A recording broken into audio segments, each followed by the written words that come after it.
کون سی غلطی سے سجدہ سہو واجب ہوتا ہے؟ نماز میں کون سی ایسی غلطی ہے جس سے سجدہ سہو کرنا ضروری ہو جاتا ہے، اور کون سی ایسی غلطی ہے کہ سجدہ سہو نہ بھی کریں تو نماز صحیح ہو جاتی ہے؟ یہ سوال بھی زین صاحب نے اسپین سے پوچھا ہے. یہ تو پورا آپ نے ایک چیپٹر پوچھ لیا مجھ سے. دیکھیں، نماز میں اگر کوئی واجب چھوٹ جائے تو بھی سجدہ سہو ہے، کسی فرض یا واجب میں تاخیر ہو جائے تو بھی سجدہ سہو ہے، اور ایک رکن کو چھوڑ کر دوسرے رکن میں آپ مشغول ہو جائیں تو بھی سجدہ سہو ہے. میں اس کی مثالیں دے دیتا ہوں. مثال کے طور پر سورہ فاتحہ کے بعد پہلی 2 رکعتوں میں، فرض کی رکعتوں میں سورت ملانا واجب ہے. اگر آپ نہیں ملائی سورت آپ نے بھولے سے تو آپ سجدہ سہو کریں گے، نماز ادا ہو جائے گی. اتحیات آپ بھول گئے تو بھی سجدہ سہو سے نماز ادا ہو جائے گی. اور یہ تو ہے کون سے ارکان آپ بھول گئے، ٹھیک ہے نا، یعنی جو واجب آپ سے چھوٹ گیا. واجب یا فرض میں تاخیر سے بھی سجدہ سہو واجب ہوتا ہے. مثال کے طور پر آپ سنت موقدہ پڑھ رہے تھے، 4 سنتیں جو ظہر سے پہلے ہوتی ہیں، یا وطر پڑھ رہے تھے، یا فرض نماز پڑھ رہے تھے.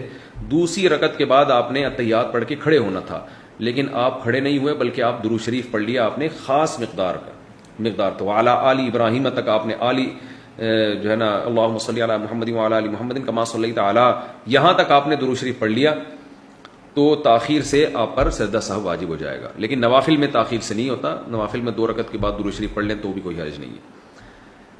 اسی طرح آپ نے تیسری رکعت کے بعد کھڑا ہونا تھا، لیکن یعنی امام کے پیچھے آپ نماز پڑھ رہے ہیں، امام نے سلام پھیرا، آپ کی 1 رکعت باقی تھی، آپ نے کھڑے ہونا تھا لیکن آپ کھڑے نہیں ہوئے بلکہ امام کے ساتھ آپ نے سلام پھیر لیا.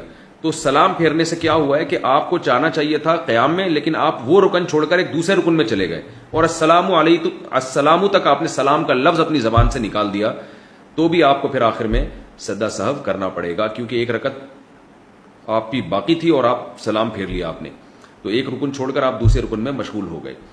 تو یہ کچھ احکام ہیں جو عام طور پہ لوگوں سے غلطیاں ہو رہی ہوتی ہیں، تو ان غلطیوں میں آپ سجدہ سہو کریں گے تو نماز ادا ہو جائے گی.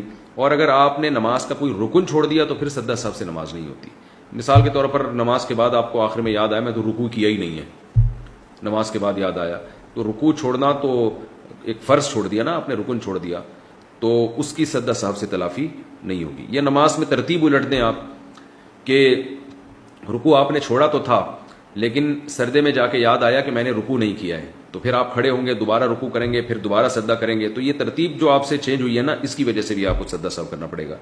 بہتر یہ ہے کہ بہشتی زیور جو کتاب ہے مسائل کی، جامعۃ الرشید والوں نے چھاپی ہے تسہیل بہشتی زیور کے نام سے، وہ کتاب آپ گھر میں رکھیں. اس میں روز مرہ کے نماز کے، روزے کے اور بہت سارے مسائل اس میں ہیں. علماء کہتے ہیں کہ ایک ایسی کتاب ہے جسے پڑھ کر آپ نیم عالم بن جائیں گے، یعنی بیسک مسائل آپ کو معلوم ہو جائیں گے. اللہ نے اس کو بہت مقبولیت عطا کی ہے.